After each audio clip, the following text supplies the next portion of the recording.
రాజకీయ సభలు పెట్టి పవన్ కళ్యాణ్ గారిని పొగుడుకోమని సినిమాల్లో స్కిట్లు, ఆఖరికి జబర్దస్త్లో వైఎస్ఆర్ కాంగ్రెస్ పార్టీ మీద స్కిట్లు, జగన్మోహన్ రెడ్డి గారు వీళ్ళకి అర్థం కాని విషయం ఏంటంటే మీ సినిమా వాళ్ళందరూ కూడా గమనించాలండి. సో వీళ్ళు చెప్తున్నట్టుగా ఏదైతే వీళ్ళు 11 మంది అంటారు సార్, వైఎస్ఆర్ కాంగ్రెస్ పార్టీ అంటే ఒక్క జగన్మోహన్ రెడ్డి గారు 10 మంది ఎమ్మెల్యేలు కాదు సార్. వైఎస్ఆర్ కాంగ్రెస్ పార్టీ అంటే మీరు అందరూ గుర్తుపెట్టుకోవాల్సిన అంశం ఒకటి ఉందండి. వైఎస్ఆర్ కాంగ్రెస్ పార్టీ అంటే జగన్మోహన్ రెడ్డి గారు 10 మంది ఎమ్మెల్యేలు కాదు. జగన్మోహన్ రెడ్డి గారిని వైఎస్ఆర్ కాంగ్రెస్ పార్టీని నమ్మి ఓట్లేసిన 1,40,00,000 మంది ఆంధ్ర ప్రజలు. వాళ్ళ వ్యూవర్షిప్ మీకు అక్కర్లేదా? వాళ్ళు మీ సినిమాలు చూడక్కర్లేదా? లేదు వైఎస్ఆర్ కాంగ్రెస్ పార్టీ వాళ్ళు మా సినిమాలు చూడద్దయా అని చెప్పి ఒక స్టేట్మెంట్ పాస్ చేయమనండి. పాస్ చేసి మా మీద ఎన్ని సినిమాలు కావాలంటే తీసుకున్నాం, ఎన్ని స్క్రిప్ట్లు కావాలంటే నేర్చుకున్నాం, మేమన్నా అడ్డుపడతాము. అలా కాకుండా నోటికొచ్చినట్టు మాట్లాడతాం, నోటికొచ్చినట్టు వ్యంగ్యంగా జగన్మోహన్ రెడ్డి గారిని విమర్శిస్తాం, వేదికలెక్కి తిడతామంటే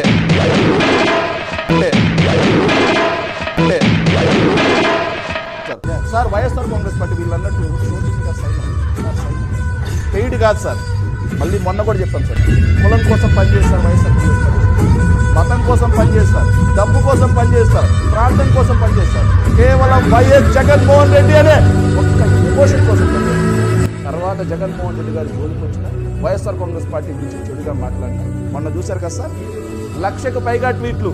రప్ప ఏ సినిమా అయినా సార్, సినిమాని సినిమాలాగే తీయండి, సినిమా ఫంక్షన్లో సినిమాల గురించే మాట్లాడండి. కాదు, కూడదు, మేము ఇలాగే చేస్తామంటే వైఎస్ఆర్ కాంగ్రెస్ పార్టీ ఏం చేయాలో చేస్తాం.